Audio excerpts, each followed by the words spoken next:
here we are at Empress Place. This is an excavation site. We got in just before the developers and tried to recover as much of the archaeological material that is on this site. And right in front of me over here in this pit, we have quite a bit of artifacts from the 14th century. What we suspect that this might be a little rubbish tip. So they probably dug a ditch and they dumped down all these items. And from this type of deposits, we are able to try to figure out what sort of activity happened here. Was it some sort of residence? Was it some sort of commercial activity? Or perhaps even maybe a restaurant or some sort of cooking venue? So based on all these materials, we can try to postulate and see what sort of different activities have taken place throughout the site or throughout different sites in Singapore.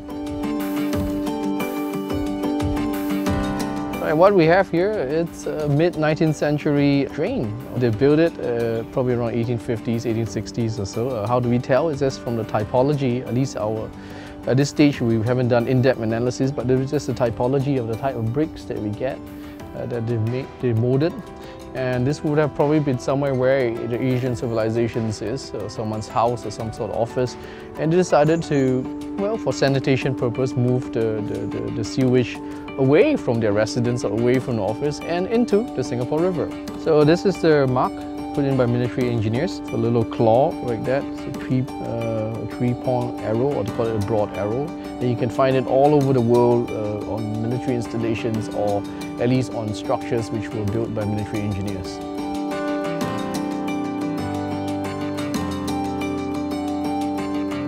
So this is a wonderful sand of Temasek, ancient Singapore.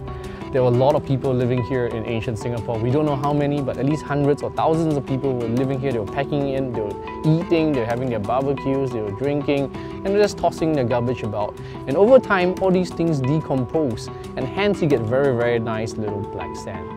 And beneath our feet, it's slightly grey, but if you dig downwards, and you will start seeing the colour has started to change, right? A little bit different.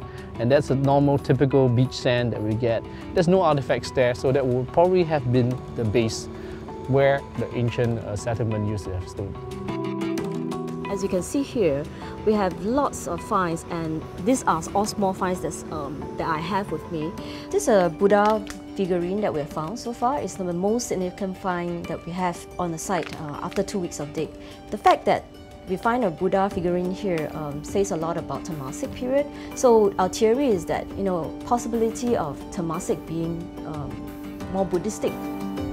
Archaeology is very important because it helps us to understand our past, and it is important for us to understand our past to have a deeper feeling with where we are and where we belong. So especially for this site, it's very significant because it's right beside Singapore River, and as you can see from all the historical records, even when Raffles reached here, he comes to Singapore River. And if we dig back further into history, when people settle here, they will dispose of things. It's just like when we dispose of trash. So we find lots of things here that can tell us about the lifestyle of people back then, probably 700 years ago.